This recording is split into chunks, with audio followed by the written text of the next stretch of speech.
Espresso Shots. My name is John, and I am super stoked and excited to have with me Helen Booth, a lady that I've known a little bit through the coffee shop.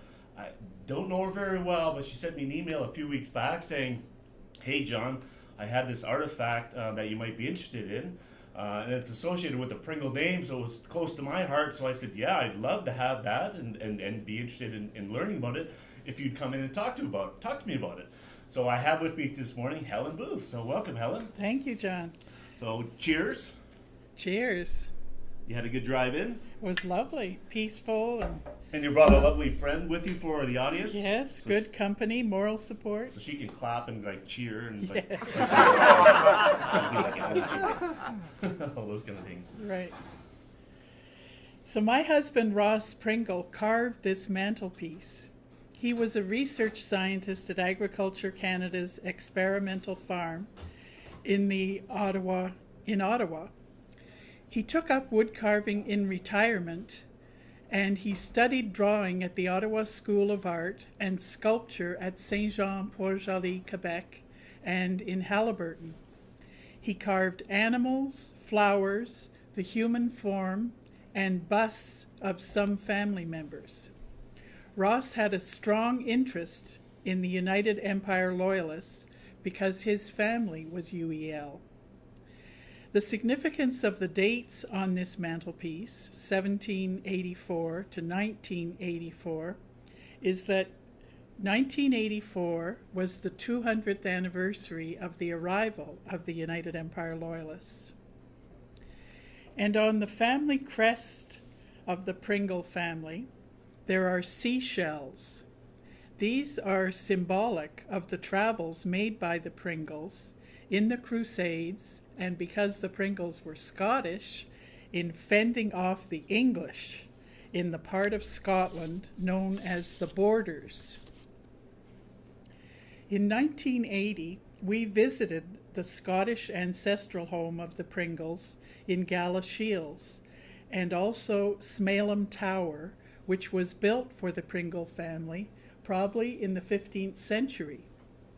At the time we were there, it was almost in ruins, but since then, a roof has been reconstructed and documents of historical relevance have been placed throughout the tower. It's now maintained by the Historic Environment of Scotland.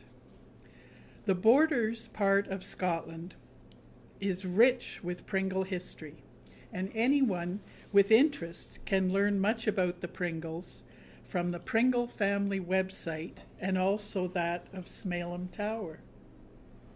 That is awesome. That is awesome, Alan. So have you been back since 1980 to Scotland, or? Well, I haven't been back to Scotland, but now that I've read that they've done so much work on that tower, it would be interesting to see, because I have a picture of myself looking out one of where the windows used to be. There was no window, just the concrete around it. So it would be interesting to see how they've renovated it. Right. And now, listen, Helen, you're no stranger to the Westport area as well. You've been around, so tell me a bit about your background, your history. Well, I worked in my career as a librarian, and I was library manager for several government departments and in different schools. And 1 year I taught English in South Korea. Oh, really? Wow. And that was a very interesting, life-changing experience. And when I was about ready to retire, I had been working in Calgary, and a friend asked me if I wanted to rent a cottage near Kingston. And having grown up in Montreal and enjoyed the Laurentian Mountains, I really missed swimming in lakes. Right. Because out west they have beautiful lakes, but they're glacier fed and you can't put a toe in them. And it happened that the cottage we rented was on Bob's Lake, and I actually bought a property on Bob's Lake and lived beautiful there. Lake, eh? Absolutely gorgeous. 14 and a half miles and excellent fishing apparently. And so I was there for 3.5 years. but I learned that Canada is more than July and August. So now True. I've moved to the city and I live in Kingston. Right, and close enough that you can still visit the Rideau Lakes, Westport area. Absolutely, for the shops and the delicious coffee. I love it. Nice. Well, thanks for the plug. So, me and my wife Cynthia had been out west as well, and I lived quite a few years out west, and we're actually going to Calgary this Christmas to visit my brother. But when Cynthia first moved out with me, we went to a few lakes and Surprise Lake around Edmonton and all these lakes, and yeah, they're cold. Yeah, they're just not swimming kind of lakes. No. They're fishing and they're beautiful to look at. But Yes. it's Ontario's a bit different, and this area is blessed with so much natural water with the Rideau and all of the lakes. Like Bob is one of the biggest lakes in the area. So yeah, that's great. So my wife just snuck in there. That's my wife Cynthia standing over there. Morning, Cynthia. So I'm gonna grab the mantle and I'm just gonna bring it over and show you guys. This thing what is it made out of, Helen? I wish I could identify the wood, but okay. I'm sure a wood carver or someone familiar in this area would be able to identify it. It looks like pine, but it's quite heavy. It is heavy. Yeah, so I'm wondering what it is. So I'm gonna grab it. Try not to. Actually, first I'm gonna grab. You brought in the crest as well, so the Pringle crest is right there that you brought in, which I think is awesome. And we have. Want to just hold that to it? Okay. I won't make you hold it all by yourself, but if you can see that, so the 1784 to 1984, and then the Pringle name in the middle with the hand-carved shell right there. So I'm going to find a home to put this thing and mount it, so I've got my work cut out for me for sure. I'm very happy to know it's gone to a good home and carrying on the Pringle tradition. Well, I'll never forget the story. It's a great story. I'll tell you a story of mine that my dad told me years ago when Dad was still alive. We have a farm called the Pringle Farm in Arden, and somebody was doing some research on the Pringle name, and they were trying to link a guy named Diamond Pringle to our family, because Diamond Pringle apparently came off of the Mayflower. Oh. Diamond Pringle was here and married a lady that came off of the Mayflower, apparently. So they were trying to make a connection to tie this all together. And they said in the old Bibles they would record all the information of births and dates and all these things. And they said, William Pringle, which is my dad's name, you have a Bible apparently that has all this information. And my dad says, my dad's a coal miner. I don't have any Bible that has any information. My little sister says, well, there is a family library and there is a Bible up there. So they went up there and they found the Bible that he was referring to with these names. So he scanned it and photo scanned it and left. Never heard back from him. But my youngest son, his middle name is Diamond. So I gave him that name Diamond based on that story. And I don't ever know if it's true and never ever did the research on it. But it's amazing when you do go back and follow these roots to how you're connected to different people. And could very well be at some level, some way we are connected somewhere. Yes, and there are Pringles on Amherst Island too. That's where Ross's parents had lived.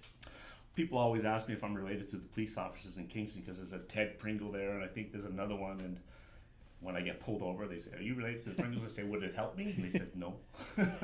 That's like my surname is Booth, and I always say I'm related to the Booths who founded the Salvation Army, but not the one who shot Lincoln. That's right. And I love your sweater. Well, it's the festive season. It definitely is my favorite season.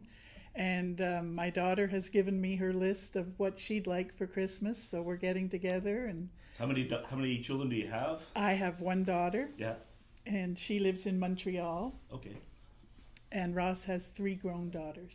Okay, nice. And they're all kind of... They're in different cities. One is in the States, and one is in Kingsmere, Quebec, and the other is in Alberta. Yeah. So a bit of a connection to Quebec and... Mm-hmm. Yeah, nice. Nice. Well, I'm going to have another sip of my coffee. Who did you bring with you over here anyway? Let's talk about her. Okay, today I have with me Jane Ballo. And Jane and I met when we both worked at the federal election a few years ago. Okay.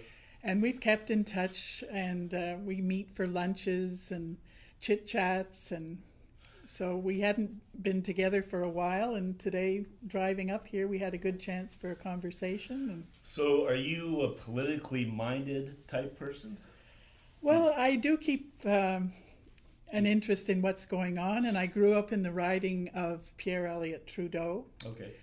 and so I've been interested in how Justin's doing. Did you ever meet Pierre? Or I did actually, and he spoke at the town hall.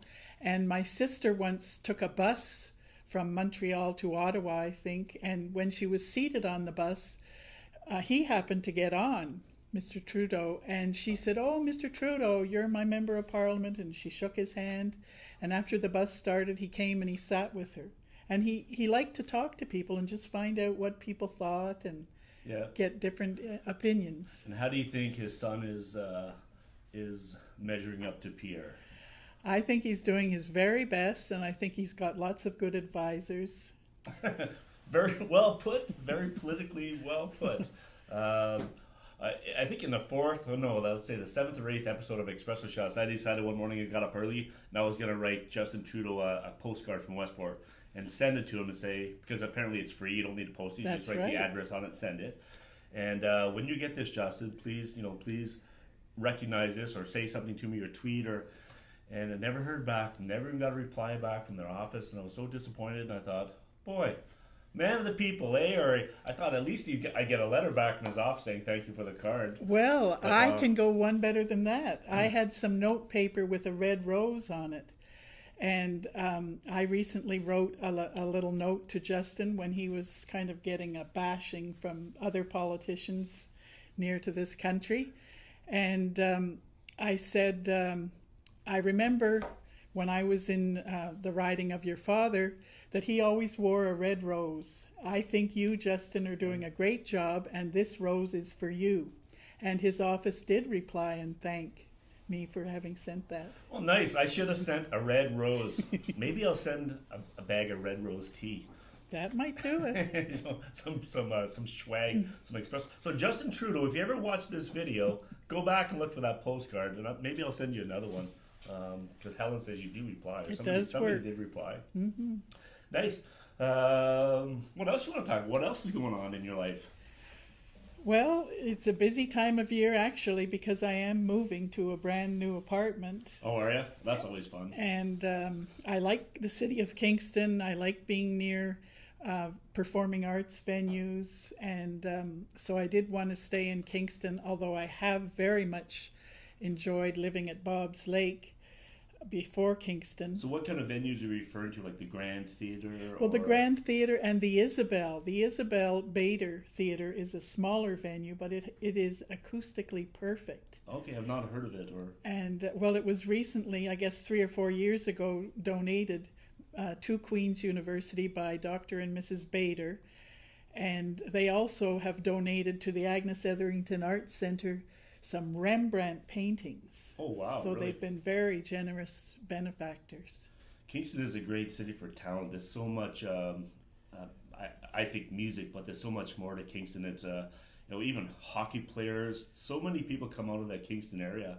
And I think it's the university and the people that are there that really culture. And the Royal Military College, and the base is, I think, the biggest base, the Canadian Forces base, the biggest one in Canada. So my great grandfather would have been in the Kingston in that base. Oh, for goodness sake! Yeah. And Kingston was, of course, the capital of Canada for several years. It was the first capital, right? That's right. People forget that, but it was important in Canada. It still is important. Fort Henry is pretty cool. There's a lot of history in Kingston for sure. And lots of interest from the Americans on the Thousand Islands boat cruises and a lot of the limestone buildings and historical significance that's been maintained. No, Sir John A. Macdonald, right? So he's taken a little bit of a beating over the last while. Well, he has. With that? I thought about him, and there is a park with his statue. Yeah. And yes, nowadays people have come up with some things that aren't too flattering about him, but he was important in our history, and we need not forget that. He definitely shaped the early days. And and I'm sure there's other people that have a rough past as well that have done a lot of things that are good for Canada. I'm a strong Canadian, I believe. I love my country. I love where I live. Sometimes they get over invested in politics, but I think at the end of the day, most politicians start off with the right agenda, and some of them kind of move the wrong way. That's right. Their But, intent is noble. Exactly. Well, Helen, I appreciate you coming in today. This has been a very informative. This is probably one of the most informative interviews I've ever done. Well, thank you. It's a great pleasure, as I say, to know that it's going to a good home. Thanks. So chirp on in, folks, if you want to know a bit more and you have any questions, send me an email or send me a text or subscribe to the channel, and I'll get as much information as you can. And I might actually go back and do a little bit of research on my name. I know some of my siblings have, and I tend to be a bit lazy sometimes when it comes to that, but it's very interesting stuff. It is, as long as someone's doing it. Thanks again, Helen. Cheers.